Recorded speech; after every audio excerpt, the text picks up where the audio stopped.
The times of India کے غیر مصدقہ report کے مطابق گزشتہ 3 سالوں میں 40,000 سے زائد مسلم لڑکیوں نے غیر مسلم لڑکوں سے شادی کی.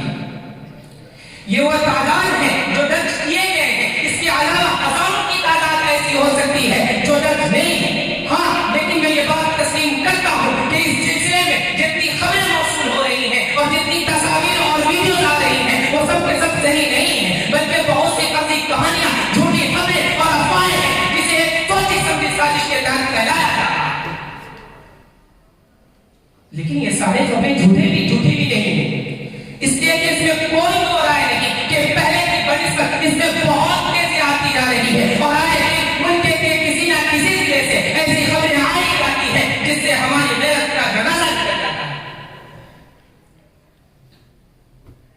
لیکن سوال یہ ہے کہ آخر مسلم لڑکیاں انتقال کا شکار کیوں ہو رہے ہیں اور اس کی وجوہات کیا ہیں؟ اس پر غور کرنے کی ضرورت ہے. جب ہم اس پر غور کرنے کے لیے بیٹھتے ہیں تو چند بنیادی وجوہات نظر آتی ہیں، جن میں سے پہلی وجہ والدین کا دین سے دور ہونا ہے. ظاہر ہے کہ جو بچی بے دینی کے ماحول میں پرورش پا کر بڑی ہوگی، وہ قرآن پاک اور اسلامی تعلیمات سے آگاہ نہیں ہوگی، تو پھر اس کے انجام کی گارنٹی نہیں دی جا سکتی. آج والدین کسبِ معاش میں اس قدر مشغول ہو گئے ہیں کہ ان کے پاس اپنے بچوں کے لیے کوئی وقت نہیں ہے، نہ وہ خود اپنے بچوں کی دینی تربیت کر پاتے ہیں اور نہ کسی اور کے ذریعے اس کا اہتمام کراتے ہیں. اس کا نتیجہ یہ ہوتا ہے کہ بعض لڑکے اور لڑکیاں گھر سے گھر والوں کو بے خبر رکھ کر وقت کا بے جائز استعمال کرتے ہیں. ارتداد کی دوسری وجہ، ہماری لڑکیاں عصری علوم کے حصول کے لیے ایسے کالجز اور یونیورسٹیز کا رخ کرتی ہیں جہاں باہمی اختلاط کو غلط نگاہ سے نہیں دیکھا جاتا، بلکہ مرد و عورت کا قدم سے قدم ملا کر چلنا ترقی کے راہ ہموار کرنا سمجھا جاتا ہے. لڑکوں کی لڑکیوں سے دوستی کو معیوب نہیں سمجھا جاتا، بلکہ اسے بھی فیشن کے طور پر دیکھا جاتا ہے، وہ کی حوصلہ افزائی کی جاتی ہے. اس لیے مسلم والدین سے گزارش ہے کہ اپنی لڑکیوں کو ایسے اداروں میں تعلیم دلائیں جہاں لڑکے اور لڑکیوں کی تعلیم کا جدا کرنا نہ ہو. اگر پورا مسلم سماج یہ طے کر لے کہ ہم اپنے بچوں کو مخلوط تعلیم سے بچائیں گے تو اسکولوں اور کالجوں کی انتظامیہ بھی مجبور ہوگی کہ وہ لڑکے اور لڑکیوں کے لیے علیحدہ بلڈنگوں اور علیحدہ کلاس روم کا انتظام کرے.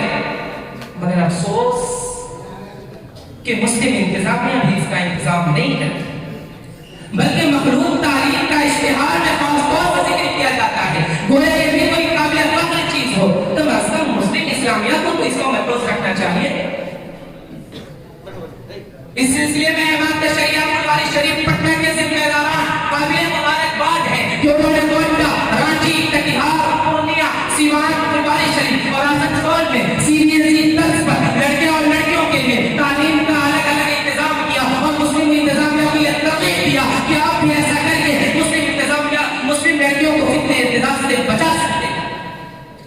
اس سلسلے میں رحمانی کراچی کے اہم کردار کو خاموش نہیں کیا جا سکتا، جس نے انتہائی حکمت عملی اور سوچ بوجھ کے ساتھ لڑکے اور لڑکیوں کی تعلیم کا جدا کرنا کیا. اس جیسے اور بھی ادارے ہیں لیکن وہ کافی نہیں ہیں، ایسے ادارے مزید کھولنے کی ضرورت ہے. ارتداد کی تیسری وجہ ٹی وی پر آنے والی فلمیں اور گھریلو کہانیاں ہیں جن میں لڑکے اور لڑکیوں کی محبتیں بتائی جاتی ہیں، گھر سے بھاگ کر شادی کرنے والوں کی داستانیں سنائی جاتی ہیں، جسے دیکھ کر مسلم لڑکیاں لاشعوری طور پر یہ سمجھتی ہیں کہ یہ کوئی معیوب چیز نہیں ہے، اور پھر اس کے دل سے ماں باپ کی عزت کا خیال نکل جاتا ہے اور پھر وہ نہ صرف اپنے ماں باپ کی بدنامی کا سبب بنتی ہے بلکہ پورے سماج کے منہ پر غالب پڑ جاتی ہے. ارتداد کی چوتھی وجہ موبائل. بیچارے مسلم والدین اپنی نوجوان بچیوں کو موبائل دے دیتے ہیں اور اس موبائل کے ذریعے ایسی مصیبت میں پھنس جاتی ہے جہاں سے نکلنا مشکل ہی نہیں بلکہ ناممکن ہو جاتا ہے. اس لیے مسلم والدین کو چاہیے کہ اپنے لڑکوں کو اور خاص کر لڑکیوں کو موبائل دینے سے گریز کریں، اور اگر وہ تقاضائے ضرورت موبائل دیں تب بھی آنے والے فون نمبرات کی چیک کرتے رہیں. اسی طرح انتہائی کر انٹرنیٹ دینے سے منع کریں اور وقت فوقت چیک بھی کرتے رہیں کہ بچہ کون سا پروگرام دیکھ رہا ہے اور کن لوگوں سے کیا باتیں کر رہا ہے. ان چیزوں سے بے توجہی بچوں کو غلط راستے پر ڈال دیتا ہے. کیا کوئی مسلم لڑکیاں